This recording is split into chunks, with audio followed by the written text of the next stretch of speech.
இப்ப நான் சில நடிகர்களுடைய குரலை பேசுறேன், அது எந்த நடிகருடைய குரல்னு கண்டுபிடிங்க பார்ப்போம். திருச்செங்கோடு மக்களுக்கு ஒரு டெஸ்ட்.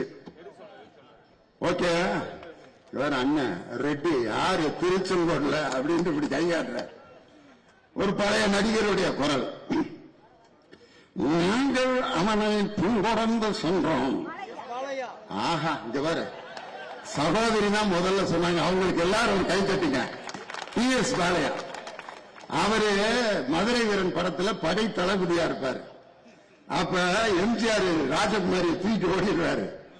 அப்ப ராஜா சொல்வார், நரசப்பா வீரனை போய் பிடித்து வா அப்படின்னா பாலையா விரட்டிட்டு போயிட்டு பிடிக்க முடியாம திரும்பி வந்துடுவார்.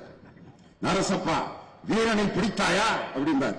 அதுக்கு பாலையா சொல்ற பதில், மன்னா நாங்கள் அவனை பின்தொடர்ந்து சென்றோம், ஆனால் அவன் எங்களை முன்தொடர்ந்து சென்று விட்டான்.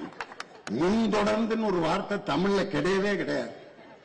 இத சொல்லி ராஜாவை ஏமாத்திருக்காருன்னா அப்ப ராஜாவும் எவ்வளவு முட்டாப்பிள்ளைகளா இருந்திருக்காங்க பாருங்க. அன்னைக்கு இந்த பேச்ச பார்த்தனே எனக்கு யாரு ஞாபகம் வர்றன்னா எடப்பாடி பழனிசாமி தான்.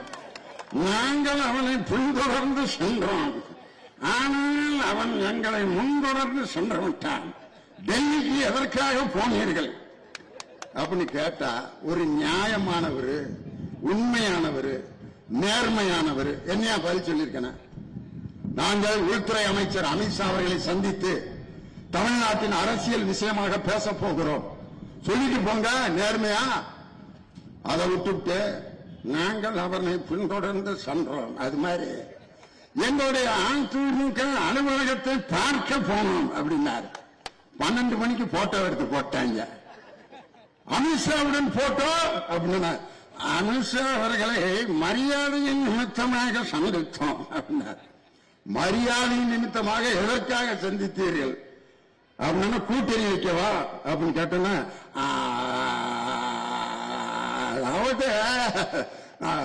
எங்க தமிழ்நாட்டினுடைய பிரச்சனைகளை அவரிடம் பேச போனோம். சரி, முதல்ல நீங்களும் சி சண்முகம் தம்பிதுரையும் போனீங்க, கூடவே இவங்க 2 பேரையும் கூட்டி போயிருக்கலாம்ல. யாரு அதுக்கப்புறம் போனாங்க பாருங்க, வேலுமணியா KP முனுசாமியா, அவங்க 2 பேரும் பின்னாடியே ஓடி எதுக்கு இந்த பொய் பிரட்டு பித்தலாட்டம்.